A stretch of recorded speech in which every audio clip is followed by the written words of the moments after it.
Hello दोस्तों, कैसे हैं आप सभी। आशा करता हूं आप लोग मस्त होंगे, ज़बरदस्त होंगे और आपकी पढ़ाई भी मस्त और ज़बरदस्त चल रही होगी।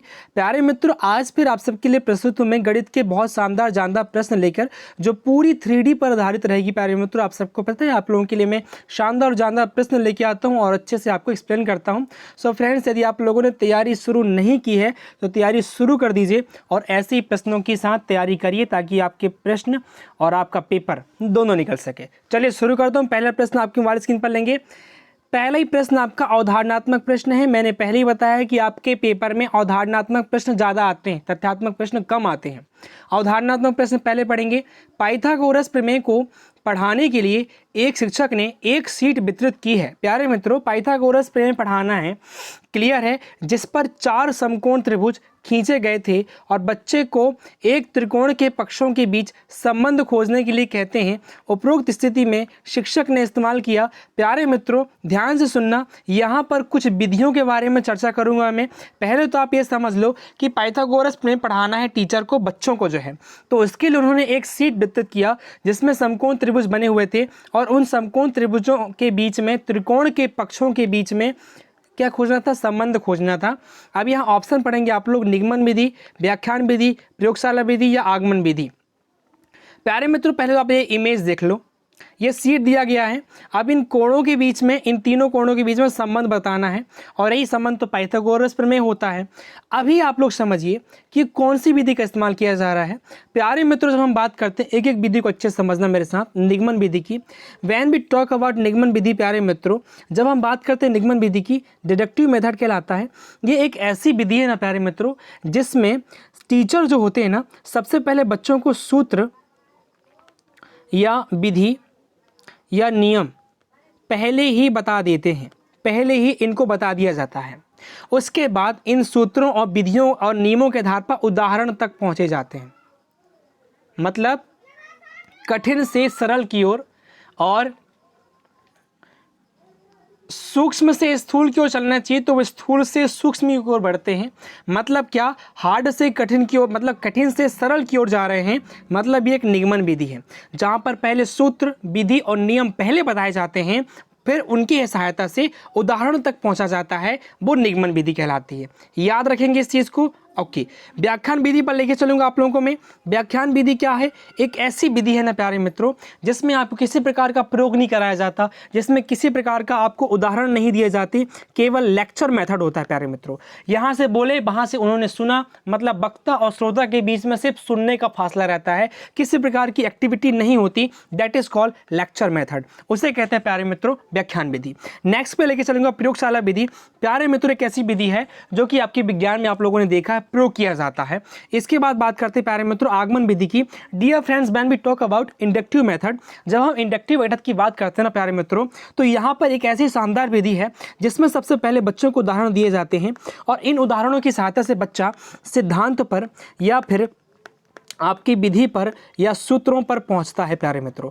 मतलब क्या? सरल से कठिन की ओर प्यारे मित्रों, सरल से कठिन की ओर, सरल से कठिन को आप लोग नोट करेंगे। आगमन विधि सरल से कठिन की ओर चलती है और निगमन विधि कठिन से सरल की ओर चलती है। आप इसे नोट कर लेंगे। ये रही सारी व्याख्यान यहाँ की पूरे ऑप्शंस की। वीडियो पसंद आई तो लाइक कर दें, शेयर कर दें। नेक्स्ट क्वेश्चन पे लेके चलेंगे प्यारे मित्रों। इमेज देख लेंगे आप लोग।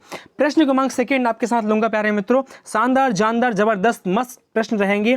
आप देख पा रहे हैं प्राथमिक स्तर पर प्यारे मित्रों, प्राथमिक स्तर पर ज्यामिति पढ़ाने के लिए एक वांछनीय अभ्यास की पहचान करें। मतलब आप प्राथमिक स्तर पर बच्चों को क्या पढ़ाना है? ज्यामिति। प्यारे मित्रों, ऐसे अवधारणात्मक प्रश्न आपको कहीं नहीं मिलेंगे जैसे प्रश्न मैं आपको सिखा रहा हूं, समझा रहा हूं, मस्त और जबरदस्त। देखिए प्यारे मित्रों, ज्यामिति पढ़ाने के लिए वांछनीय अभ्यास की पहचान करें। कौन सा ऐसा अभ्यास होगा? Identify a desirable practice for teaching geometry eight primary level. प्राथमिक स्तर पर ज्यामिति को सरल बुनियादी आकारों की मान्यता तक सीमित होना चाहिए। शिक्षकों को सरल आकृति की स्पष्ट परिभाषा देकर और उदाहरणों को दिखाते हुए शुरू करना चाहिए। बच्चों को अंतरिक्ष की सहज समझ विकसित करने के पर्याप्त अवसर दिए जाने चाहिए। व्यापक ज्यामिति शब्दावली विकसित करना प्राथमिक स्तर पर एक उद्देश्य नहीं होना चाहिए। माय डियर फ्रेंड्स, जब हम बात करते हैं प्राथमिक स्तर पर किसकी ज्यामिति सिखाना है बच्चों को, तो उसके अभ्यास के लिए कौन सी वांछनीय अभ्यास मतलब पहचान करेंगे। जब हम बात करते हैं प्यारे मित्रों, प्राथमिक स्तर पर ज्यामिति को सरल बुनियादी आकारों की मान्यता तक सीमित होना चाहिए, नहीं केवल मान्यता तक सीमित करना ये सही नहीं है। शिक्षक को सरल आकृतियों की स्पष्ट परिभाषा देकर और उदाहरणों को दिखाते हुए शुरू करना चाहिए। प्यारे मित्रों, आपके लिए नीचे मैंने एक इमेज लेके आप लोग देख पा रहे हैं। ये सरल आकृतियां हैं कि नहीं मुझे बताइए। ये क्यूब है, ये स्फीयर है, ये सिलेंडर है, कोन है, रेक्टेंगल प्रिज्म है, पिरामिड है। प्यारे मित्रों, ये सरल आकृतियाँ हैं और इन सरल आकृतियों की अच्छी सी परिभाषा, सरल परिभाषा आप समझाते हो क्या करें, उदाहरण दिखाएं, ये मॉडल दिखाएं बच्चों को, तो बच्चे क्या करेंगे, ज्यामिति को अच्छे से सीख जाएंगे। यही प्राथमिक स्तर पर ज्यामिति सिखाने की सबसे अच्छा अभ्यास कहलाता है, बेस्ट प्रैक्टिस कहलाता है। क्लियर है, याद रखेंगे। नेक्स्ट क्वेश्चन पे लेके चलूंगा, इसी बात पर आप लोग लाइक अवश्य कर देंगे, चैनल को शेयर कर देंगे। क्वेश्चन नंबर 3 आपकी वाली स्क्रीन पर देख पा रहे हैं। निम्नलिखित में से कौन गणितीय तर्क का सूचक है। प्यारे मित्रों, गणितीय तर्क इट मीन्स मैथमेटिकल रीजनिंग। प्यारे मित्रों, विच of the following is indicator of the mathematical reasoning. जब हम बात करते हैं गणितीय तर्क की, तो आप लोग ध्यान देंगे गणितीय अवधारणाओं की परिभाषा प्रदान करने की क्षमता। जब हम परिभाषा की बात करते हैं तो यहाँ पर परिभाषा को अवधारणाओं के तहत देना बोल रहा है। गणितीय प्रक्रिया का औचित्य प्रदान करने की क्षमता, कुशलता से गणना करने की क्षमता, विभिन्न स्थितियों में सही सूत्रों को याद करने की क्षमता। प्यारे मित्रों, प्यारे साथियों, जब हम बात करते हैं याद शब्द आ गया जहाँ पर, वो आपको ऑटोमेटिकली आपको उसको डिलीट कर देना है। कुशलता से गणना करने की क्षमता गणितीय तर्क का सूचक है। बिल्कुल सही प्यारे मित्रों, यदि बच्चे के अंदर गणितीय तर्क आ गया तो बच्चा जो है आसानी से गणना कर सकता है। गणितीय प्रक्रिया का औचित्य प्रदान करने की क्षमता, मतलब बच्चे के अंदर गणितीय तर्क आपने दे दिया, इसका मतलब क्या है, बच्चा अपने गणितीय प्रक्रिया को औचित्य प्रदान करना सीख जाता है। गणितीय अवधारणाओं की परिभाषा प्रदान करने की क्षमता नहीं होगी प्यारे मित्रों। इसका मतलब फर्स्ट और लास्ट ऑप्शन तो आपके डिलीट हो जाएंगे।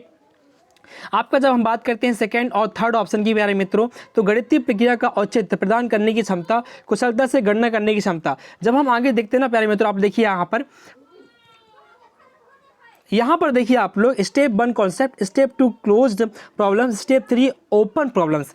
प्यारे मित्रों, यहाँ पर देखिए ध्यान से जरा, यहाँ पर कुछ यहाँ पे देखिए वस्तुएं दी हैं, उनकी आकृति दी है, उन सबको जोड़ना है, मतलब इनको जोड़ना है। देखिए यहाँ पे 1 2 3 4 5 6, 1 2 3 4 5 है ना, तो ये क्या हो 5 और प्लस 6, इन दोनों को ऐड कर दिया बालक ने, तो कितने हो गए 5 + 6 11। इट मीन्स इसी को फिर उन्होंने अमूर्त रूप में लिया। ये क्या है, मूर्त रूप में उन्होंने लिया था, फिर उसको अमूर्त रूप में लिया और दोनों को जोड़ दिया उन्होंने।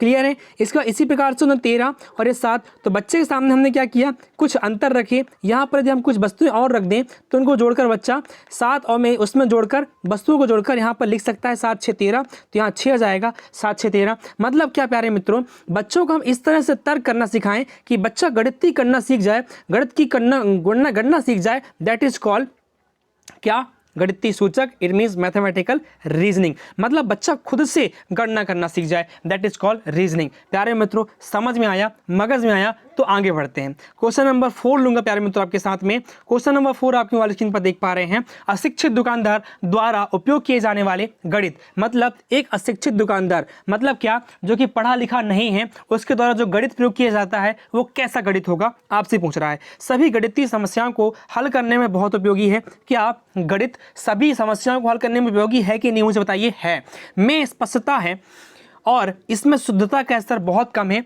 स्पष्टता तो है पर शुद्धता का स्तर बहुत कम, ये बोल रहा है। कक्षाओं में शिक्षकों द्वारा संबंधित समस्याओं को हल करने में एक वैकल्पिक रणनीति के रूप में चर्चा की जानी चाहिए। मतलब अशिक्षित दुकानदार द्वारा जो गणित प्रयोग किया जाता है उसको क्या हम कक्षा में शिक्षकों द्वारा प्रयोग करना चाहिए, नहीं करना चाहिए, बताइए। बिल्कुल करना चाहिए, बिल्कुल करना चाहिए। ये भी सही हो सकता है आपका गणित की कक्षा में उपयोगी नहीं है, बिल्कुल गलत हो जाएगा। प्यारे मित्रों, when we talk about maths, uses of maths in a behaviour life, जब हम बात करते हैं व्यवहारिक जीवन में गणित के प्रयोग की ना प्यारे मित्रों, तो हमारे पास जो है ये जो ऑप्शन है ना प्यारे मित्रों, बहुत ज़्यादा स्पष्ट है। हम जब बच्चों को गणित सिखाएं तो हम जब उनके डेली लाइफ से जुड़े हुए एग्जाम्पल्स दें, मतलब बच्चा डेली क्या क्या चीज़ें करता है, गणित की चीज़ें उठा के लाएं। अब यहाँ पर कुछ नीचे आप लोग, यहाँ पर मैंने कुछ इमेज नहीं लिया है, पर आप लोग खुद जानते हैं जब आप दुकान में जाते हैं तो दुकानदार जो होता है पढ़ा लिखा नहीं होता ज़्यादा, फिर भी वह गणित अच्छे से कर लेता है, जोड़ घटा लेता है, अपनी सामग्री को आसानी से वो क्रय विक्रय कर लेता है। तो कहीं ना कहीं आपके द्वारा सी ऑप्शन जो है ना बहुत ज़्यादा सही है।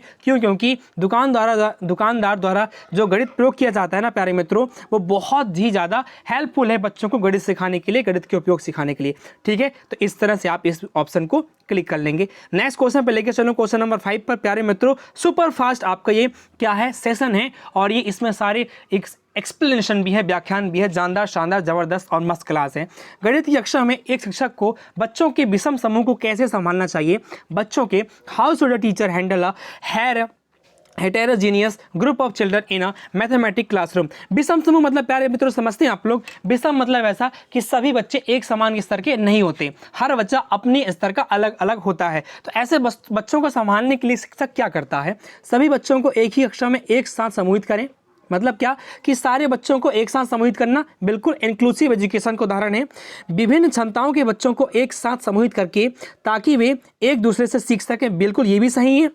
कक्षा में कम क्षमता वाले बच्चों के अनुसार प्रश्न करके और उच्च क्षमता वाले बच्चों को गृह कार्य के रूप में जटिल प्रश्न देकर, बिल्कुल नहीं, यह भेद हो जाएगा बच्चों के साथ। एक ही क्षमता के बच्चों को एक साथ समाहित करके और उनकी क्षमता के अनुसार उन्हें प्रश्न देकर, ये भी गलत हो जाएगा प्यारे मित्रों। यहाँ पर जो ऑप्शन सही लग रहे हैं ना मुझे, आप लोग देख पा रहे हैं, ऑब्वियस सी बात है, जब हम बात करते हैं ना प्यारे मित्रों इंक्लूसिव एजुकेशन की, when we talk about inclusive education, मतलब क्या प्यारे मित्रों, समावेशी शिक्षा। प्यारे मित्रों जो नए साथी जुड़ रहे हैं, चैनल को सब्सक्राइब अवश्य कर लेंगे आप लोग, बेल आइकन प्रेस कर लेंगे। समावेशी शिक्षा की बात करते हैं प्यारे मित्रों, ऐसी शिक्षा है जो कि सभी स्तर के बच्चों को, सभी वर्ग के बच्चों को एक ही कक्षा में शिक्षा की मुख्य धारा से जोड़कर आगे बढ़ाना। मतलब बच्चों की नीड के हिसाब से, बच्चों की आवश्यकता के अनुसार बच्चों को टीचिंग करना, बच्चों को पढ़ाना, हर जरूरत को पूरी करना, that is called inclusive education. Clear है प्यारे मित्रों? तो यहां पर वही बात बोल रहा है कि विषम समूह को कैसे संभालना चाहिए, सभी बच्चों को एक ही कक्षा में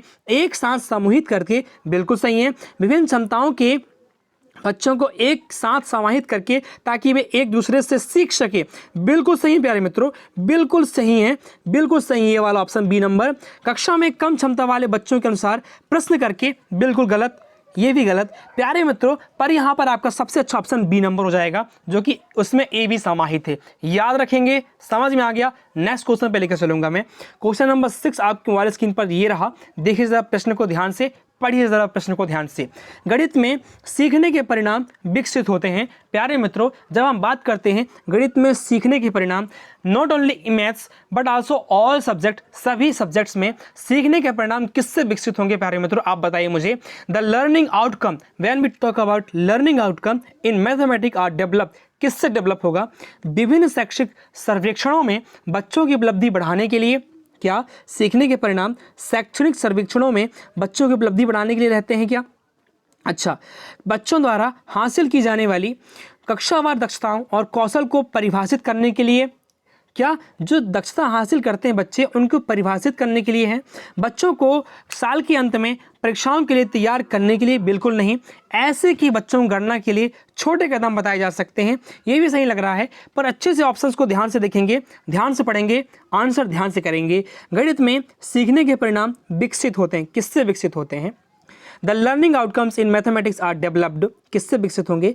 विभिन्न शैक्षिक सर्वेक्षणों में बच्चों की उपलब्धि बढ़ाने के लिए, शैक्षणिक सर्वेक्षणों में बच्चों की उपलब्धि बढ़ाने के लिए।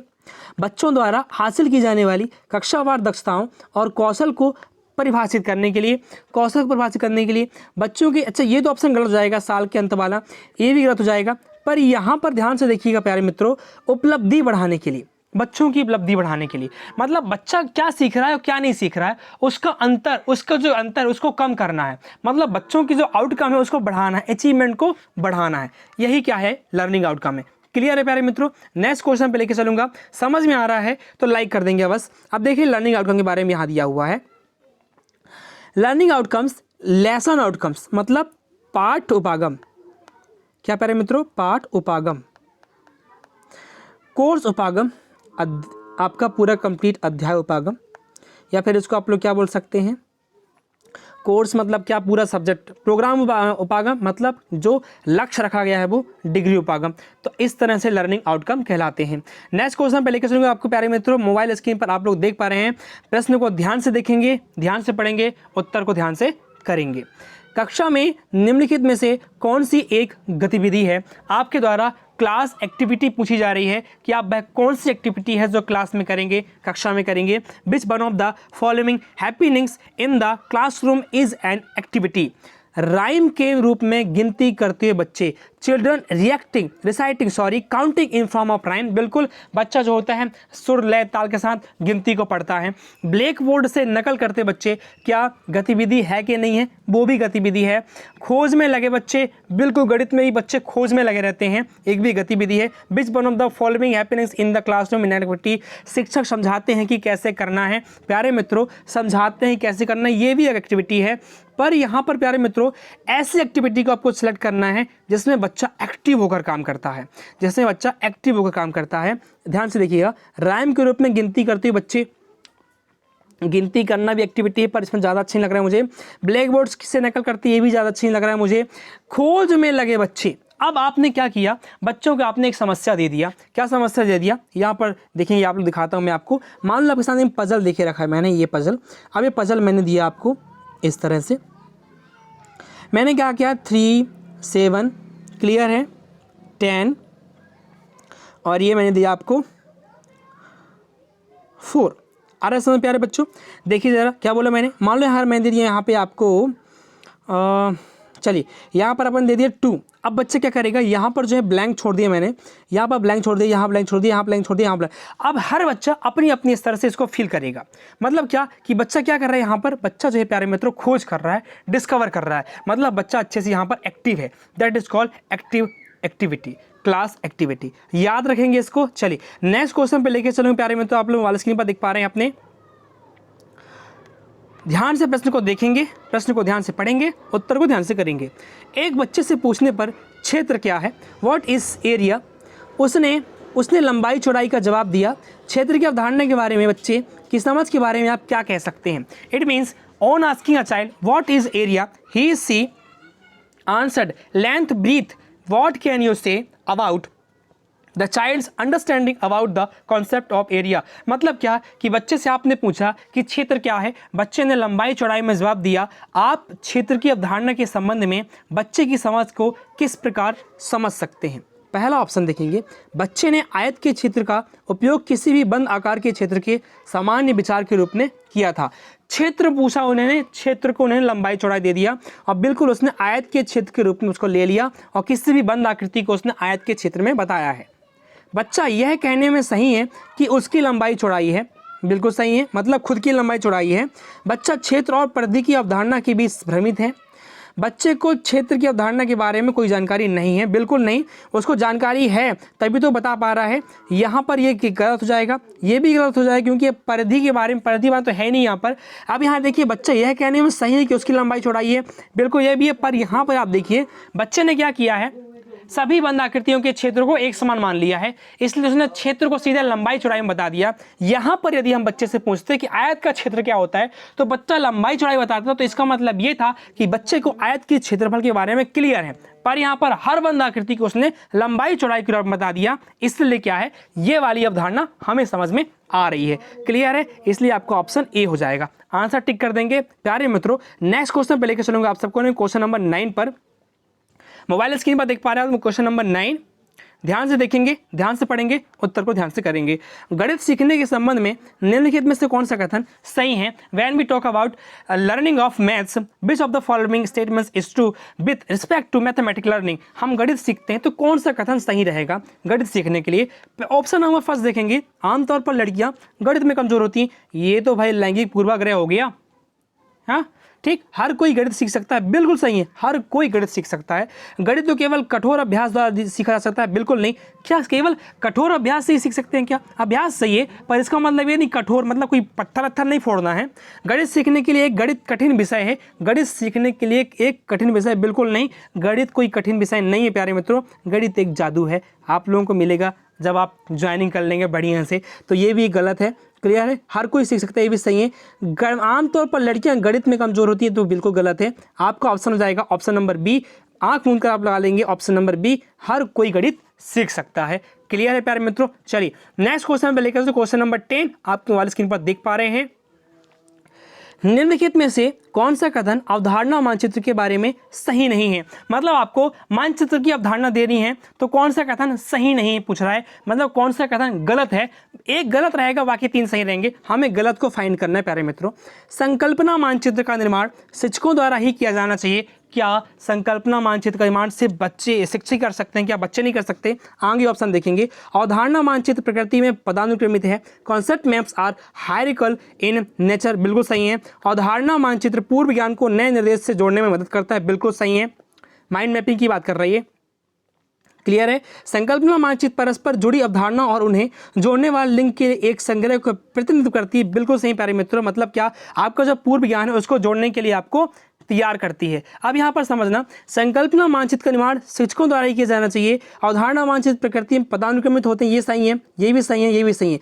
प्यारे मित्रों, जब हम बात करते हैं संकल्पना मानचित्र की, तो बच्चा भी कर सकता है और टीचर भी कर सकता है। क्या होता है आप समझना, मैंने क्या कहा, मानचित्र मतलब माइंड मैपिंग के बारे में बात कर रहे हैं यहाँ पे प्यारे मित्रों। माइंड मैपिंग से पूछा प्रश्न है। हम क्या करते हैं, बच्चों क्लास में जाते हैं, कोई भी अवधारणा आपको क्लियर करनी है या फिर कोई भी चैप्टर आपको पढ़ाना है। समझिए क्या पढ़ाना है, मान लो आपको पढ़ाना है, यहाँ पर दिया हुआ देखिए जरा आप लोग, ये कॉन्सेप्ट दिया हुआ है माइंड मैप, कॉन्सेप्ट मैप। क्या हुआ, बच्चों को आपने क्या किया, आप कुछ ऐसे, इसको ऐसे समझना, मान लो आप कहाँ जा रहे हैं, केरल। मान लीजिए आप केरल, बच्चों के सामने बोल रहे हैं, बच्चों से चलो आज केरल चलते हैं। अपन लोग बोलें केरल चल रहे हैं, बच्चों हम लोग बस स्टेशन में गए, बच्चे बस स्टेशन में जाएंगे, अपने दिमाग में आंख बंद करके बच्चे बस स्टेशन पहुंच गए, फिर सीट में बैठेंगे, फिर केरल के निकलेंगे। पर केरल जाने से पहले वो स्टेशन जाएंगे कहाँ, रेलवे स्टेशन, रेल में बैठेंगे, रेल में बहुत भीड़ है, वो रेल में बैठ भी गए, सीट मिल गई, फिर वो सफ़र करते हैं, रास्ते में नारियल के पेड़ दिखते हैं, समुद्र दिखाई देता है, तो क्या है, बच्चा क्या कर रहा है, माइंड मैप कर रहा है। फिर बच्चा उसको ड्रॉ करेगा, बच्चा क्या करे प्यारे मित्रों, ड्रॉ करेगा। पहले टीचर ड्रॉ करेगा, आ रहे अपने पास कॉपी में, उसके बाद बच्चों से ड्रॉ कराएगा, तो बच्चों का देखना एक से बढ़ के एक बहुत शानदार से शानदार माइंड मैपिंग निकल के आएगी। इसका मतलब क्या, बच्चे और कौन प्यारे मित्रों, टीचर, दोनों कर सकते हैं। आ रहा समझ में? इसका मतलब क्या कि संकल्पना मानचित्र का निर्माण पहले शिक्षक करेगा, फिर बच्चे करेंगे। ये आपका यहाँ ध्यान दीजिए, यहाँ पर क्या है, ये गलत हो जाएगा, दोनों साथ में कर सकते हैं। ठीक है, इस तरह से आगे समझ में आ गया ना। तो ये तीनों तो सही है, पर ये वाला गलत है, साथ साथ में कर सकते हैं। ठीक है, चलिए नेक्स्ट क्वेश्चन पर लेकर चलो। क्वेश्चन नंबर, आप लोग सब्सक्राइब कर लेंगे प्यारे मित्रों, ये सुपर 10 क्वेश्चन थे आप सबके लिए, मेरे द्वारा आप सबको लाया गया। सब्सक्राइब बस कर लेना, बेल आइकन प्रेस कर लेना, ताकि इसी तरह की आपको अपडेट मिलती रहे। मिलता हूँ नेक्स्ट वीडियो में। Thank you so much.